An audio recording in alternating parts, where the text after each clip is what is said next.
yavukiye muri Leta Zunze Ubumwe za Amerika mu gace kitwa Gorham kwa 26 Ugushyingo mu mwaka w'1827.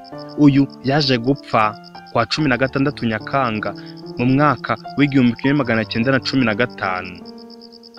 Nyuma yaje kumenyekana ku izina rya Ellen Gold White kuko yashakanye na James Springer White, bituma amenyekana kuri ako kazina ka White ko yakuye mu mazina y'umugabo we. Izina rye Gold rikunze kwandikwa rihinnye maze bakandika Ellen G. White, ndetse no mu bitabo byinshi yanditse niyo mazina ariho. Menya ibidasanzwe ku munyabigwi Ellen G. White wakijijwe biturutse ku ibuye yakubiswe agatangiza itorero ry'Abadivantiste b'umunsi wa karindwi. Njye mugiye kubana ni mwene so Irumva Daniel.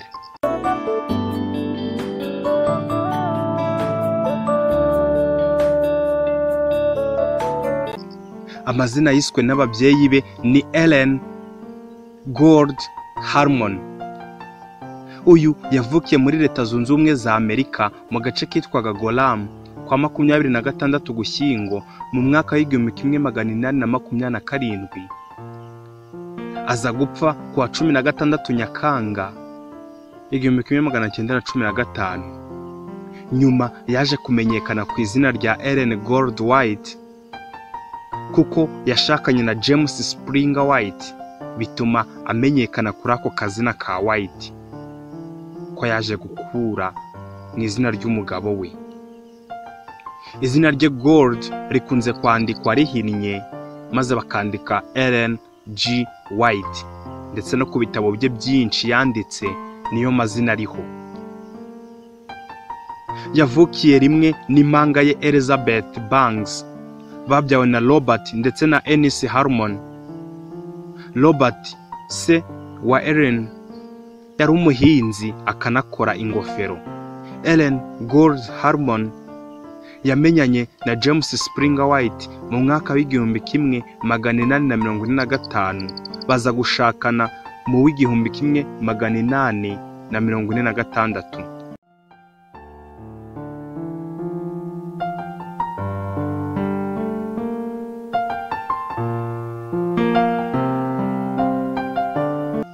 James yamukundiye ko yari umuntu wiyeguriye Yesu kandi akabona yari umuntu uvugana n'Imana by'ukuri.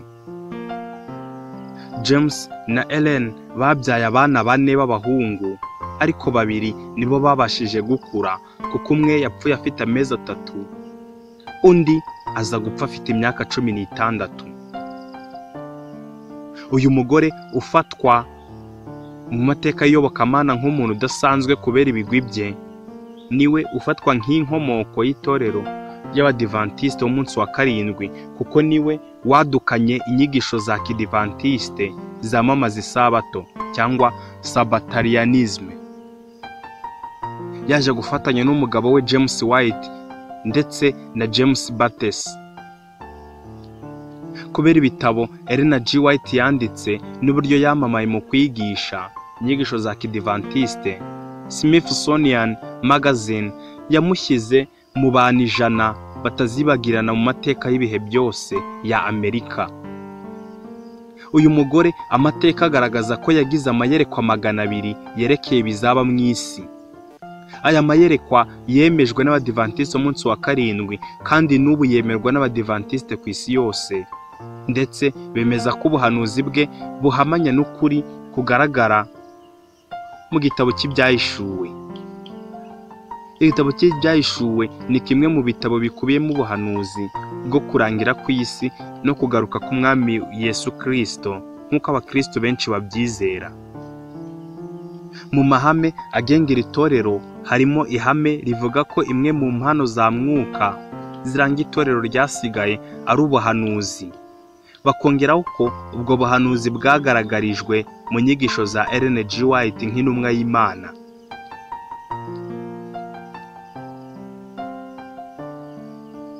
inyigisho za Ellen G. White zagiye ziteza impaka mu bihe byinshi, kuko yandikanaga umwuka wo kunenga no gutunga urutoki Kiliziya Gatolika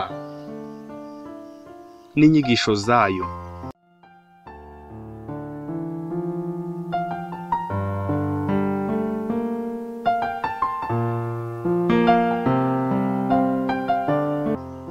Urusobe rw'izo nyandiko rwiswe Great Controversy Theme biragoye kubona ikinyarwanda kiboneye, ariko ugenekereje wabyita insanganyamatsiko y'ivuguruza rikomeye. Ibyo byose byagarukaga ku bugorozi bwagororaga ibyo yerekanaga byagorotswe na Kiliziya Gatolika.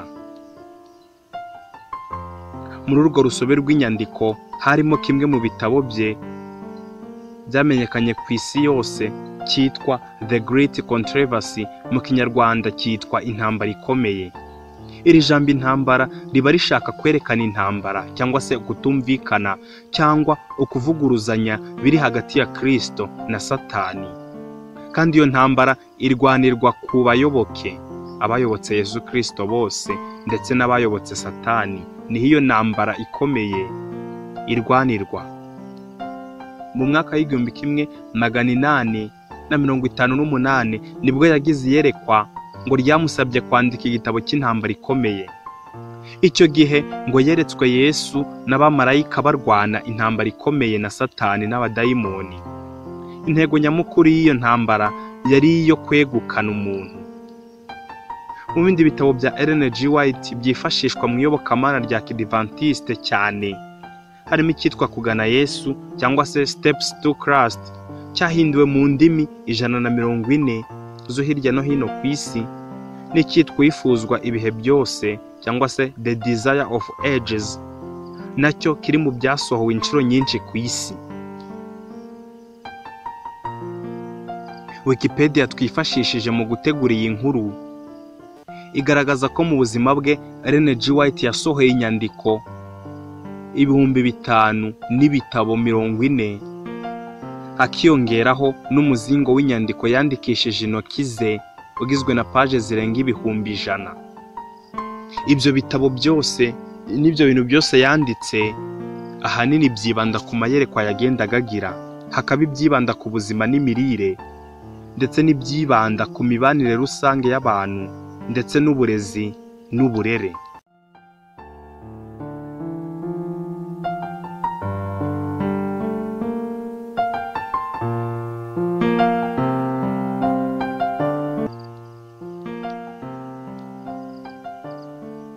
Ubwo Ellen G. White yari afite imyaka 9 y'amavuko, yakubiswe ibuye mu gahanga ubwo yari agiye ku ishuri.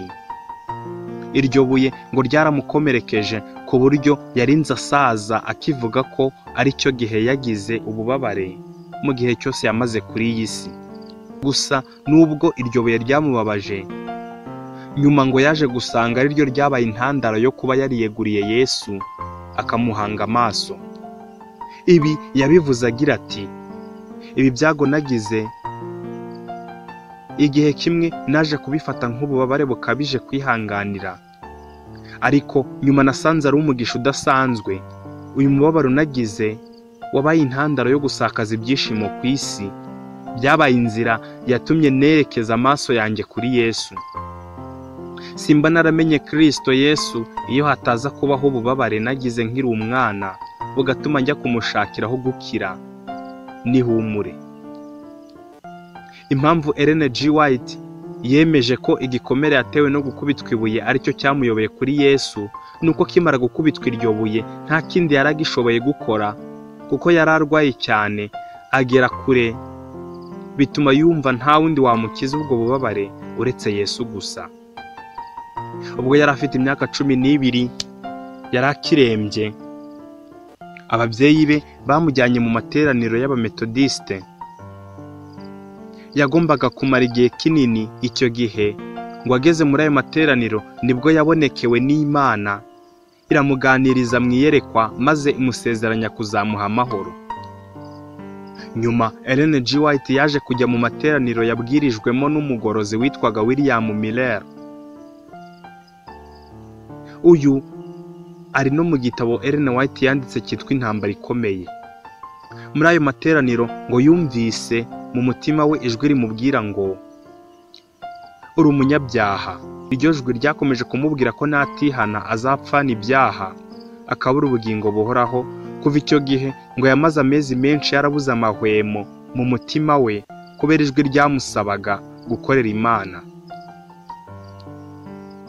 Kuwa 26 Kamena mu mwaka w'1842 yiyeguriye Yesu, abatizwa mu mazi menshi na John Hobart, maze asigara ategereje ko Yesu aza akamujyana. Icyo gihe ngo yahise abona amahoro yo mu mutima atari yarigeze agira kuva avutse.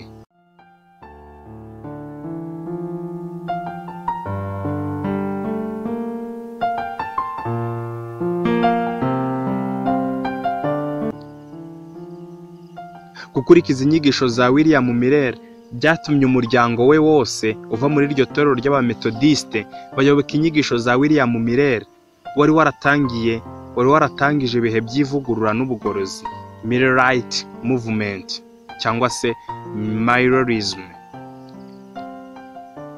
Yakunze kwandika atanga inama z'ukuntu itorero rikwiye kwitwara mu bihe by'imperuka. Mu nyigisho ze yerekana ko abantu bakizwa n'ubuntu kubwo kwizera gusa, akagaragaza ko abantu ari bo kibuga cy'intambara ikomeye iri hagati ya Kristo na Satani, kandi akavuga ko kwizera nyakuri kugomba gushingira ku mucyo mushya Imana yerekanye. Mu bihe bye yagiriye abantu inama yo gutungwa n'ibiribwa by'umwimerere, bagakunda imboga n'imbuto, bagakunda amazi, kandi bakirinda itabi, nubwo icyo gihe abaganga batabibuzanyaga. Ellen G. White yanditse ibitabo byuzuyemo inama ku buzima n'imirire nka Cancers on Diet and Food, Health for Living, The Health Food Ministry, The Ministry of Healing, ndetse n'ibindi byinshi cyane.